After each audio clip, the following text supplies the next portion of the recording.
What's up, guys? Back for another Hawkeye Star Wars video. In this video, we're going to talk about content, right?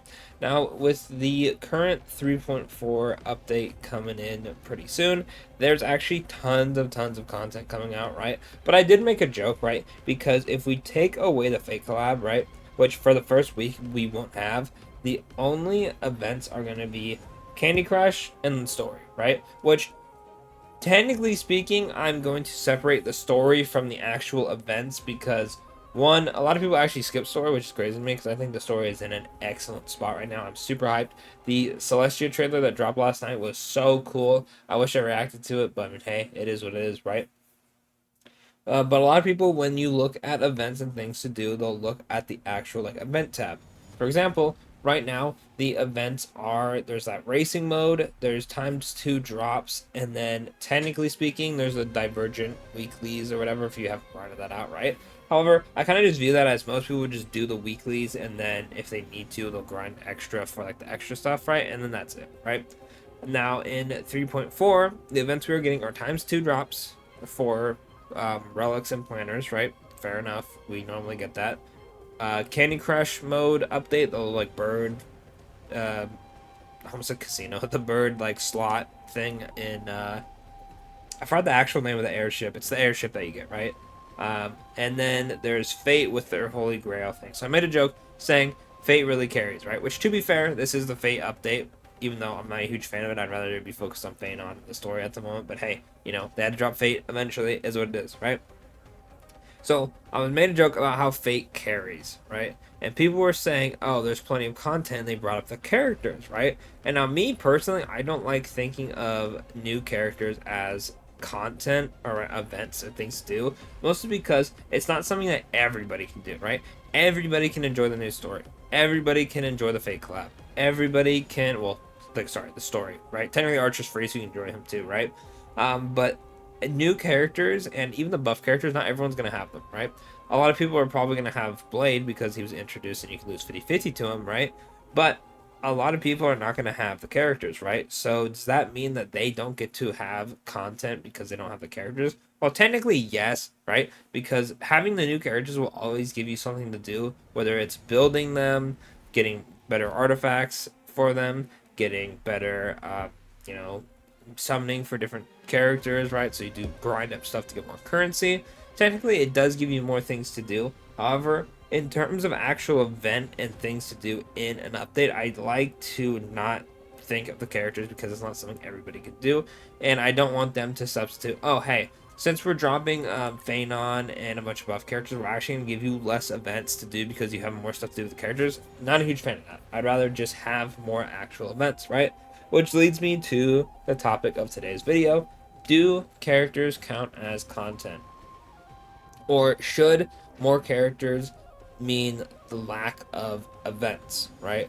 Right? Now, we are getting a ton of characters, right? We're getting Phanon, then a week later we're getting Saber and Archer. Also, when Phanon drops, we are getting the Kafka, Blade, Jinglu, and Silverwolf buffs.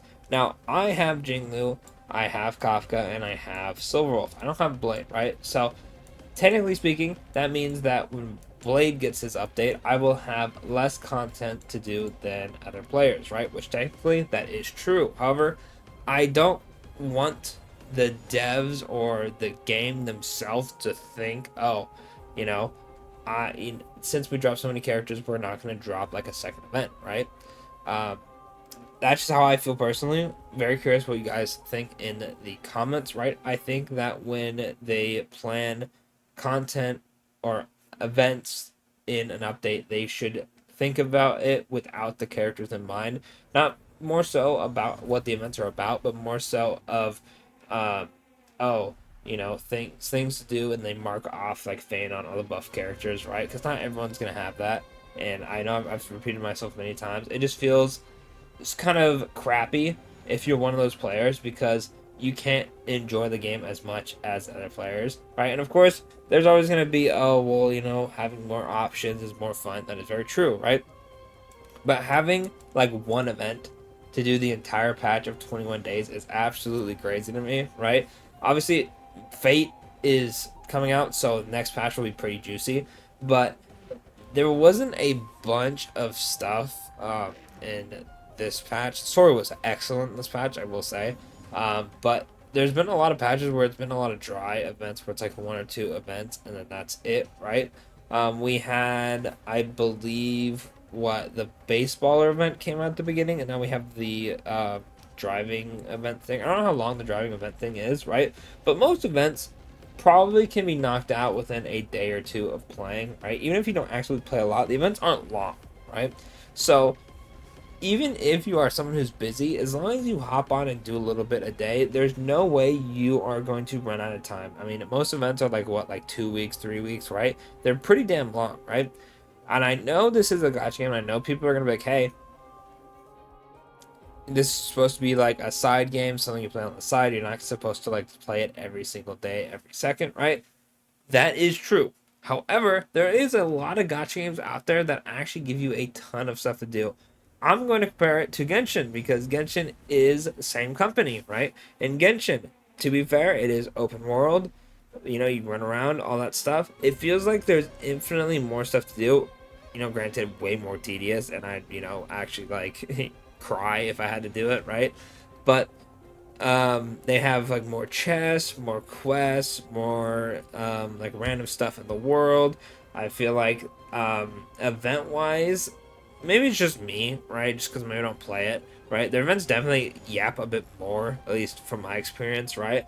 Um, but they I feel like Genshin always has more battle events. At least that's what it feels like to me. I feel like I'm always fighting something in Genshin. I wish we had that in Starro, right? Compared to like random mini games. I feel like generally the mini games in Genshin are almost more fun to me, mostly because you can also do them co-op, right? So maybe we just need more co-op events. And I'm not talking about fighting each other, right? Because like the Seal Slammer event, fire, absolutely love it, right?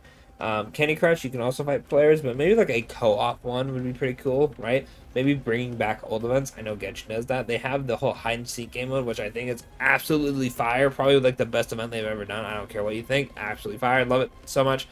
I will literally re-download the game to play it when it comes out, right? So maybe it's just the whole like co-op thing carrying it for me, but I feel like the quality of events through not rewards but actively wanting the player to play is a lot higher in Genshin than in Star Rail. Granted, they do yap a actual metric fuck ton in Genshin. To be fair on that part, but definitely feel like I've overall had more fun in Genshin event wise, right? Even though I'm not a huge fan of Genshin itself, right? So maybe it's just the quality of events to me does not um, match how much we're getting. So I want more to kind of fill that void, right? Which brings us back to the characters, right? Luckily, right? Even though, like I said, I'm not a huge fan of putting characters as content, right? I feel like they should be factored in when it comes to how many events and whatnot we get. I'll have a lot of stuff to do, right? But that's mostly because I'm a YouTuber, right? I'll be testing stuff, using them on different teams, different builds, yada yada, and that's where I'll get a good chunk of my content from, right? From the standard player, do you guys like to test teams? Do you just slap them on and call it a day? Let me know in the comments because I feel like the average player definitely doesn't get as much playtime in with a character as someone who, does it for YouTube, right? Obviously, I'm going to be testing stuff and whatnot to make videos. I don't expect the average player to be testing every other build. They're probably just going to look it up and call it a day, right? Meaning, when I get Feign on, I'll spend like 3 days on him, right?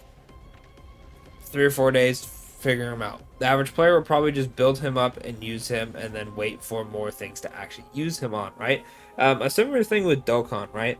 Dokkan has a ton of characters and a lot of people like to run different teams and take on hard events, right?